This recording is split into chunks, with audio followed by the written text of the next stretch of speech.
नमस्ते। जैसा कि बोर्ड पे आपको दिख रहा है, हम पिछले लेक्चर पे बात कर रहे थे फिनाल के रासायनिक गुणों की। तो अब आज के इस वीडियो पे हम फिनाल के रासायनिक गुणों की बात करेंगे। हमने फिनाल के रासायनिक गुणों के पिछले लेक्चर पे बात की थी उन गुणों की जो उसका फिनाल का OH ग्रुप देता है। यानी कि अगर ये फिनाल हो गया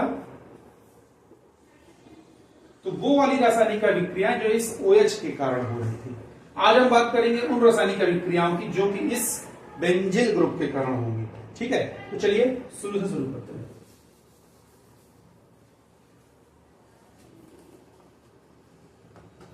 वो अभिक्रियाएं जो बेंजीन नाभिक की अभिक्रियाएं होंगी।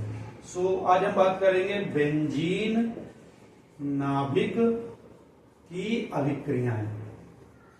यह फिनाल के रासायनिक गुणों का वीडियो नंबर 2 है। ठीक है, तो पिछला वाला पहले देख लीजिएगा, उसके बाद इस पे आइएगा। तो बात करेंगे इस पर फिनाल बेंजीन के नाभिक गुणों वाली अभिक्रियाओं की। ठीक, तो देखते हैं सीधे सीधे। इसमें सबसे पहली इंपॉर्टेंट अभिक्रिया जो है वह है हैलोजनीकरण। हैलोजनीकरण नाम से स्पष्ट है, उसके नाभिक पे यानी कि बेंजीन ग्रुप पे उस पे हैलोजन का प्रवेश होगा। तो फिनाल लेते हैं। कम ताप पर CHCl3 और CH2 जैसे ध्रुवीय विलायकों की उपस्थिति में फिनाल और ब्रोमीन की अभिक्रिया से मोनोब्रोमोफिनाल प्राप्त होते हैं। ठीक है, सारी चीजें मैं भी लिख दूंगा, क्लियर हो जाएगा। ये हमने फिनाल ले लिया है। ये इस कंडीशन को समझने के लिए ये स्ट्रक्चर परफेक्ट है। हम ब्रोमीन इन कार्बन डाइसल्फाइड लेंगे, यानी कि कार्बन डाइसल्फाइड का माध्यम होगा और कम ताप लेना है। इन्होंने जो टेम्परेचर यूज किया है दैट इज 0 डिग्री सेल्सियस। तो कम ताप, 0 कम ही तो होता है। इस कंडीशन में जब हम फिनाल की क्रिया ब्रोमीन से कराएंगे तो हमको मोनोब्रोमोफिनाल प्राप्त होंगे। लेकिन ये 2 टाइप के प्राप्त होंगे। ठीक है, एक हमको आर्थो मिलेगा और दूसरा हमको पैरा मिलेगा। देखिए OH पर कोई अंतर नहीं आएगा। ठीक है, एक ब्रोमीन यहां पर प्रवेश कर जाएगा। जब हम इस टाइप से रिएक्शन लिखते हैं तो बैलेंस की आवश्यकता नहीं होती है, और एक ब्रोमीन यहां पर प्रवेश कर जाएगा। इसका मतलब इसके हमने ढेर सारे अणु लिए हैं और कार्बन डाइसल्फाइड की प्रेजेंस में ब्रोमीन से उसकी क्रिया करा रहे हैं। टेम्परेचर कम है, 0 डिग्री सेल्सियस तक लिया है हमने। ठीक है, जब हम ये क्रिया कराते हैं तो ब्रोमीन जो है उसके आर्थो पोजीशन पर और उसके पैरा पोजीशन पर अटैक करता है, जिससे हमको आर्थो ब्रोमोफिनॉल और पैरा ब्रोमोफिनॉल का मिश्रण प्राप्त होता है। अब इसमें भी जो मेन है वो आपका पैरा है। पैरा मेन प्रोडक्ट है। ठीक है, यानी कि ये जो है ये आपका 80 से 84% होता है और बाकी ये वाला कम प्राप्त होता है। वो रिपल्सिव इफेक्ट के कारण समझ सकते हो कि जो ब्रोमीन है वो दूर जाएगा। तो इसलिए मतलब ये वाली मात्रा ज्यादा प्राप्त होती है। बट फिर भी अगर एग्जाम में आता है तो आपको दोनों ही लिखना पड़ेगा कि आर्थो और पैरा 2 ब्रोमोफिनाल प्राप्त होती है, यानी कि इनका मिश्रण प्राप्त होता है। ये दोनों ही मोनो हैलोजन युक्त यौगिक हैं। ठीक है, तो खैर, लेकिन अगर मुझको भाई साहब टेम्परेचर चेंज कर देना हो और मुझे अगर इसका बड़ा प्रोडक्ट बनाना हो तो क्या करते हैं? यानी कि अगर फिनाल में ब्रोमीन जल मिला दे। ब्रोमीन जल मिलाने का मतलब क्या हुआ? ढेर सारा ब्रोमीन मिला दिया है। ठीक है, पिछली बार हमने क्या किया था? कम ध्रुवीय विलायकों की उपस्थिति में क्रिया कराई थी, लेकिन अब की बार हम क्या करेंगे? इसमें ढेर सारा ब्रोमीन। चलिए मैं इसको लिखा रह देता हूं साथ साथ, ताकि समझ में आ जाए आपको। तो इसमें इसको मैं ऐसे लिखा सकता था +Br2 करके, यानी इसमें से केवल एक ही ब्रोमीन की क्रिया हो रही है। HBr अलग हो जाता है तो वो कोई बात नहीं। लेकिन अब दिस इज फिनॉल और ब्रोमीन जल से क्रिया करा रहे हैं, मतलब ब्रोमीन की कोई कमी नहीं है। वैसा जब ब्रोमीन की कोई कमी नहीं है तो ब्रोमीन इस फिनॉल के 3 जगहों पर अटैक करता है। जब नंबरिंग देनी होती है तो यहां से जोड़ते हैं 1 2 3 4 5 6। इसको भी 2 3 4 5 6 ले सकते हैं, बात वही है। इसके 2 और 6 और 4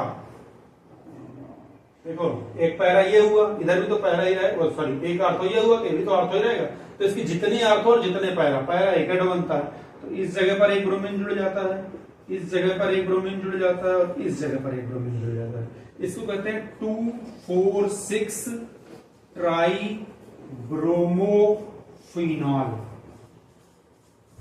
नाम देख लो, 2, 4, 6, 3 ब्रोमो है तो ट्राई ब्रोमो, और फिनॉल तो है ही, तो ट्राई ब्रोमो फिनॉल। तो इस तरह से हमें 2, 4, 6 ट्राई ब्रोमो फिनॉल मिलता है। देखिए ये कहां से आया, 3Br2 का मतलब यही हुआ ना, तो इन तीनों में से एक एक ब्रोमीन तो यहां चला गया, तो 3 रहेगा, 6 हुए ना, 3 ये 6 हुए, 6 में से 3 यहां लग गए, 3 रहेगा। इस जगह पर हाइड्रोजन रहा होगा, इस जगह पर हाइड्रोजन रहा होगा और इस जगह भी हाइड्रोजन रहा होगा।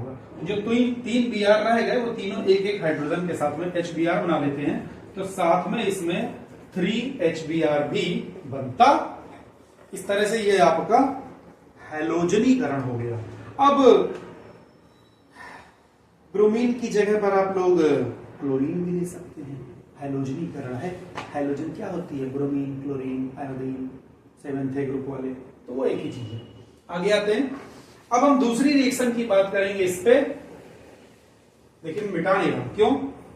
क्योंकि आपको इसमें से बड़ा इजी हो जाएगा समझने के लिए कि यार हाँ ऐसी रिएक्शन तो हमने पिछली बार भी पढ़ी थी, तो इसलिए मैं कोशिश करूंगा कि इसी से आपका काम कुछ कुछ चल जाए। देखते हैं, दूसरी रिएक्शन है नाइट्रीकरण। जब फिनॉल के बेंजीन वाले नाभिक में हैलोजन घुस गई थी तो हमने उसको हैलोजनीकरण कहा था। जब नाइट्री यानी नाइट्रो ग्रुप घुस जाएगा तो उसे हम नाइट्रीकरण कहेंगे। फिनॉल की ठंडे व तनु नाइट्रिक अम्ल से क्रिया कराने पर आर्थो व पैरा नाइट्रोफिनॉल प्राप्त होता है। ठंडे व तनु नाइट्रिक अम्ल से, याद रखिएगा, ठंडा तनु का मतलब क्या होता है, HNO3 जो है कम है, पानी उसमें ढेर सारा मिला हुआ है। जब हम इसकी क्रिया करा देते हैं तो अब की बार क्या है, आर्थो और पैरा पोजीशन पर NO2 ग्रुप रह जाता है। अच्छा थोड़ा तुम सोच रहे हो कि NO2 बन रही है, क्या है, HNO3 को HO NO2 करके लिखा रह सकता है, लिखा रह सकता है, हाँ जी। इस जगह पर हाइड्रोजन है, ये H और ये OH, ये दोनों मिलकर H2O बना देते हैं, तो इसको यहाँ पर -H2 करके दर्शाया जा सकता है कि मतलब साथ में पानी बना, पर चूंकि वो तनु विलयन ही था नाइट्रिक अम्ल का, उसमें थोड़ा बहुत पानी और आ गया तो कोई फर्क नहीं पड़ता, बट साथ में बाई प्रोडक्ट के रूप में H2O बनता है और ये NO2 इस H के स्थान पर उस जगह पर लग जाता है। कहां कहां लगता है, एक आर्थो पोजीशन पर और एक पैरा पोजीशन पर, इस तरह से। अब ये आपका हो जाता है आर्थो नाइट्रोफिनॉल और ये क्या हो जाता है, पैरा नाइट्रोफिनॉल। ठीक है, अब बात करते हैं सेम कंडीशन पे, अब बात करते हैं सेम कंडीशन पे हम लोग, अगर मुझको इन तीनों जगहों पर NO2 बनाना हो, अगर मुझे इन तीनों जगहों पर NO2 बनाना हो तो क्या करेंगे हम लोग, तो देखिए भैया सेम चीज, यहां पर 3HNO3 लाना पड़ेगा, ठीक है, 3HNO3 और 3HNO3 का मतलब क्या हो गया कि अब ये तनु नहीं रह जाएगा आपका, ये कैसा होना चाहिए, कॉन्सेंट्रेट होना चाहिए। अगर ये कॉन्सेंट्रेट होगा तो इसका मतलब सही वही 3HNO3 को क्या लिख सकते हैं, 3HONO2, तीनों जगहों से एक एक H निकलेगा तो एक एक OH निकलेगा तो 3 H2O बनेंगे, तो इस जगह पर -3 H2O निकलेगा। इस जल को शोषित करने के लिए H2SO4 चाहिए होगा, तो मतलब मुझे ये रिएक्शन कॉन्सेंट्रेट H2SO4 की प्रेजेंस में करानी होगी। मैं पूरी रिएक्शन बताता हूँ, सांद्र नाइट्रिक अम्ल और सांद्र सल्फ्यूरिक अम्ल, यानी कि सांद्र सल्फ्यूरिक अम्ल की उपस्थिति में जब सांद्र नाइट्रिक अम्ल की क्रिया फिनॉल से कराई जाती है तब 2, 4, 6 पोजीशन पर NO2 ग्रुप चला जाता है और 2,4,6 ट्राई नाइट्रोफिनॉल प्राप्त होता है, ट्राई नाइट्रोफिनॉल प्राप्त होता है, जिसे पिक्रिक अम्ल भी कहते हैं, जिसे पिक्रिक अम्ल भी कहते हैं। ठीक है, तो शेष 2 मिनट के बाद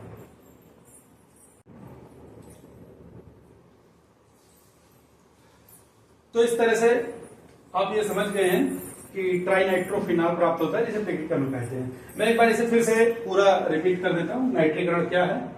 जब हम फिनाल की क्रिया ठंडे और तनु नाइट्रिक अम्ल से कराते हैं तो हमको आर्थोनाइट्रोफिनॉल और पैरानाइट्रोफिनॉल का मिश्रण प्राप्त होता है। जब हम फिनाल की क्रिया सांद्र नाइट्रिक अम्ल और सांद्र सल्फ्यूरिक अम्ल के मिश्रण से कराते हैं, मतलब सांद्र सल्फ्यूरिक अम्ल की उपस्थिति में सांद्र नाइट्रिक अम्ल से कराते हैं, तो 2, 4, 6 ट्राइनाइट्रोफिनॉल प्राप्त होता है, जिसे पिक्रिक अम्ल भी कहा जाता है। याद रखिए, एग्जाम में पूछा जाता है, कभी कभी पूछ लिया जाता है पिक्रिक अम्ल क्या है, उसे बनाने की विधि बताइए, तो आपको बताना पड़ेगा कि फिनाल की क्रिया सांद्र सल्फ्यूरिक अम्ल की उपस्थिति में सांद्र नाइट्रिक अम्ल से कराने पर पिक्रिक अम्ल प्राप्त होता है। तो दिस वाज ऑल अबाउट नाइट्रीकरण। आगे बढ़ते हैं, ठीक है। तो जो अपनी अगली हेडिंग है वह है सल्फोनीकरण। आप समझ ही गए होंगे कि अब की बार हमें इसमें सल्फोनिक अम्ल का प्रवेश करा देना है, ठीक है। तो चलिए सेम ये फिनाल को सांद्र सल्फ्यूरिक अम्ल के साथ अभिकृत कराने पर, जब हम फिनाल की क्रिया सांद्र सल्फ्यूरिक अम्ल के साथ कराते हैं और उसकी अभिक्रिया कराते हैं, तो उसके आर्थो और पैरा पोजीशन पर सल्फोनिक समूह का प्रवेश हो जाता है। कैसे देखते हैं। हमने इसकी क्रिया कॉन्संट्रेट H2SO4 से कराई। अब H2SO4 को समझिए कैसे लिख सकते हैं, HOSO3H लिख सकते हैं भैया, देख लो पहले जोड़ जाओ, 2 हाइड्रोजन हो गए तो H2 हो गया, SO4 हो गया, ठीक है। तो अब यहां से H निकलेगा और यहां से OH निकलेगा और वो H2O1 के अलग हो जाएगा और इस H की जगह पर ये SO3H वाला एडजस्ट हो जाएगा। सिंपल सा काम ये है। तो जब हम फिनाल की क्रिया सांद्र सल्फ्यूरिक अम्ल से कराते हैं तो उसके आर्थो और पैरा पोजीशन पर सल्फोनिक अम्ल का यानी सल्फोनिक समूह का प्रवेश हो जाता है और इस तरह से हमें आर्थोफिनाल सल्फोनिक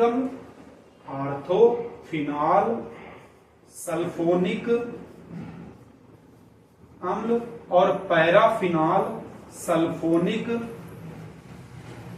अम्ल प्राप्त होता है, ठीक है। तो ये इस तरह से हमको ये सल्फोनीकरण की रिएक्शन हो गई। सॉरी, अंदर नाइट्रीकरण ही पड़ा हुआ था, ये रिएक्शन ही चेंज करनी चाहिए थी यहाँ पर। दिस वाज सल्फोनीकरण। चलिए हेडिंग डालिए तो जल्दी से रिपीट कर देता हूं। जब फिनाल की क्रिया सांद्र सल्फ्यूरिक अम्ल से कराते हैं तो उसके आर्थो और पैरा पोजीशन पर सल्फोनिक अम्ल समूह का प्रवेश हो जाता है और इससे हमें आर्थोफिनाल सल्फोनिक अम्ल और पैराफिनाल सल्फोनिक अम्ल प्राप्त होता है। यह फिनाल की सल्फोनीकरण अभिक्रिया कहलाती है। अब एक लास्ट रिएक्शन रह जाती है इसकी, जो कि है फ्रीडल क्राफ्ट अभिक्रिया। एंड नाम से ही स्पष्ट है, जिस भी अभिक्रिया में नाम होता है वो अभिक्रिया इंपॉर्टेंट होती है। मैंने पहले भी कहा था जो है नाम वाला वही बदनाम है। अमिताभ बच्चन बहुत पहले बता गए थे कि हिस्ट्री में कौन सी अभिक्रिया इंपॉर्टेंट होती है, तो वो होती है नाम वाली अभिक्रिया। तो ये लास्ट है फ्रीडल क्राफ्ट अभिक्रिया, ठीक है। फ्रीडल क्राफ्ट अभिक्रिया, जब फिनाल की फ्रीडल क्राफ्ट अभिक्रिया के लिए अनार्द्र AlCl3 की एक अनार्द्र AlCl3 फिनाल के लिए यूजफुल नहीं होता है, ठीक है। तो उसका कारण क्या है कि वो HCl बना लेता है, CH5O AlCl2 बनाता है, इसलिए इसको ऐसे नहीं करते हैं। हम क्या करते हैं, फिनाल का फ्रीडल क्राफ्ट एल्कलीकरण फिनाल की किसी एल्कीन से किसी अम्ल की उत्प्रेरक अभिक्रिया द्वारा कराया जा सकता है। कैसे देखते हैं। फिनाल लिया, दिस इज फिनाल, और इसके साथ कोई एल्कीन ले लेते हैं, जैसे हमने प्रोपीन ले ली, CH3 CH double bond CH2, this is propene and this is phenol. तो हम फिनाल और प्रोपीन की रिएक्शन कराएंगे in the presence of concentrate H2SO4। Generally in the presence of concentrate H2SO4 का मतलब होता है कि इस केस में जो भी H2O वाटर मॉलिक्यूल निकलेगा उसको सांद्र सल्फ्यूरिक अम्ल जो है वो शोषित कर लेगा।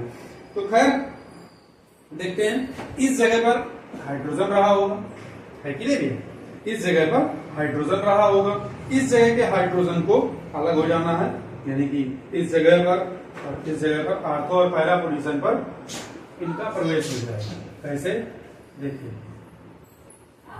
ये तो रहेगा ही, साथ साथ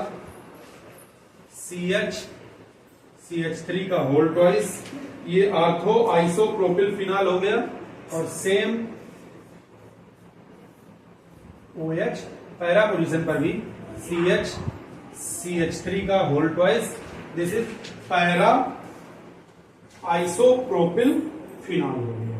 ठीक है, ये हाइड्रोजन जो है इस जगह पर आता है और ये CH3 बन जाता है। देखिए ये हाइड्रोजन को उठाकर यहां पे डाल दो, तो यहां पे डाला तो क्या बना, CH3 CH3। अब इसका तो काम पूरा हो गया, लेकिन इसकी पोजीशन रह गई। तो जो इसकी पोजीशन रह गई, यानी ये जो एक जगह रह गई है, ये जाकर वापस यहाँ पे जुड़ जाता है। तो ऐसा आर्थो पर भी होता है और ऐसा पैरा पर भी होता है, जिससे आर्थो आइसोप्रोपिल अल्कोहल और आइसोप्रोपिल फिनॉल और पैरा आइसोप्रोपिल फिनॉल प्राप्त होता है। इस तरह से ये फ्रीडल क्राफ्ट अभिक्रिया भी पूरी होती है। और इसी के साथ फिनॉल के रासायनिक गुण जो 2-4 रह गए मैं अगले वीडियो पे दे दूंगा। बाकी फिनॉल के रासायनिक गुण पूरे हैं। नमस्ते।